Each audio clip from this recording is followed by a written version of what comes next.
केरल भारत का एक दक्षिणी राज्य है जिसके प्रागैतिहासिक मानवों के बारे में कम ही पता है। मुख्यतः चेर शासनकाल से ही उनका इतिहास आरंभ होता है।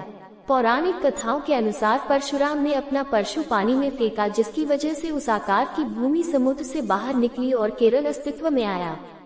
यहाँ 10वीं सदी ईसा पूर्व से मानव बसाव के प्रमाण मिले हैं। केरल शब्द की व्युत्पत्ति को लेकर विद्वानों में एकमत नहीं है। कहा जाता है कि चेर स्थल, कीच और अलम प्रदेश शब्दों के योग से केरल शब्द बना है। केरल शब्द का एक और अर्थ है वह भूभाग जो समुद्र से निकला हो। समुद्र और पर्वत के संगम स्थान को भी केरल कहा जाता है। प्राचीन विदेशी यायावरों ने इस स्थल को मलबार नाम से भी संबोधित किया है। केरल की संस्कृति हजारों साल पुरानी है। प्रारंभ में लोग पहाड़ी इलाकों में रहते थे। केरल के कुछ भागों से प्राचीन प्रस्तर युग के कतिपय खंडहर प्राप्त हुए हैं। प्राचीन खंडहरों के अतिरिक्त महाप्रस्तर स्मारिकाएं, मेगालिथिक मॉन्यूमेंट्स भी केरल में मानव जीवन की प्रामाणिक जानकारियां देती हैं। ये अधिकतर शमशान रूप में प्राप्त होती हैं। यहाँ पर प्राचीन महाप्रस्तर काल के अनेक शमशान स्थल खोजे गए हैं, जिन्हें कुटिक्कल्लू छत्राकार शिलाएं, तोपिक्कल्लू टोपी नुमा शिलाएं, कलमेशा पत्थर से बनी मेज, मुनियरा मुनियों की कोठरी, नन्निंगाइट भस्म कुंभ आदि नामों से जाना जाता है।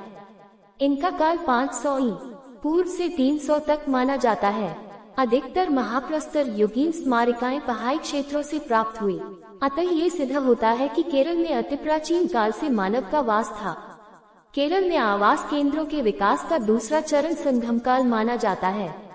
यही प्राचीन तमिल साहित्य के निर्माण का काल है। संगम काल सन 300 ई से 800 ई तक रहा। इसी काल में भारत के अन्य प्रांतों से भी आकर लोग केरल में बसने लगे तथा बौद्ध और जैन धर्मों का प्रचार हुआ। ब्राह्मण आगमन भी इसी काल में हुआ। उन दिनों केरल के विभिन्न क्षेत्रों में ब्राह्मणों की कुल मिलाकर 64 बस्तियां थीं। ईसा की पहली शताब्दी तक केरल में ईसाई धर्म भी पहुंच गया था।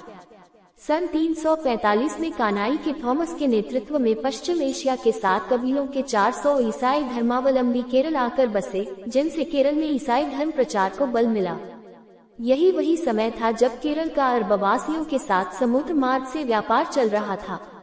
अतः स्वाभाविक था कि 8वीं ईस्वी से ही केरलवासी इस्लाम धर्म से परिचित हो गए। प्राचीन केरल को इतिहासकार तमिल भूभाग का अंग समझते थे। केरल के स्वतंत्र विकास में जो तत्व सहायक हुए हैं उनमें मुख्य हैं निवासियों का प्रकृति प्रेम, आवास केंद्रों का विकास, उत्पादन केंद्रों का उदय और भाषाई समृद्धि। जब कृषि और संसाधन का नियंत्रण जमींदारों के हाथों में आ गया, तब केरल में अनेक सामाजिक परिवर्तन हुए। परिणाम स्वरूप छोटी रियासतों से लेकर बड़े राज्यों का विकास हुआ। इस तरह केरल का इतिहास साम्राज्यों और युद्धों का इतिहास है, भाषा और साहित्य के विकास का इतिहास है, विदेशी सेनाओं के आगमन तथा उनके दीर्घकालीन उपनिवेश बन जाने का इतिहास है, जाति पाति और शोषण का इतिहास है, शिक्षा में हुई प्रगति और वैज्ञानिक क्षेत्रों में हुई तरक्की का इतिहास है, व्यापारिक प्रगति और सामाजिक नवजागरण और जनतांत्रिक संस्थाओं के आविर्भावों का इतिहास है। सुविधा की दृष्टि से केरल के इतिहास को प्राचीन, मध्यकालीन एवं आधुनिक कालीन 3 भागों में विभाजित कर सकते हैं। प्राचीन काल से केरल में बंदरगाह थे जो यहाँ की नाविक परंपरा को सूचित करते हैं। इन्हीं बंदरगाहों के कारण विदेशी व्यापार समृद्ध हुआ।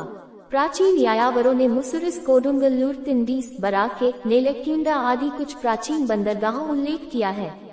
मुसुरिस के अतिरिक्त दूसरे बंदरगाह कहाँ स्थित थे, इसकी सही जानकारी इतिहासविदों को नहीं है। मुसुरिस प्राचीन भारत के सर्व प्रमुख बंदरगाहों में एक था। उपर्युक्त बंदरगाहों के अतिरिक्त अनेक छोटे छोटे बंदरगाह केरल में अवश्य रहे होंगे। बाद में कोलम, कोशिकोड, कोच्चिन आदि प्रमुख बंदरगाह बने।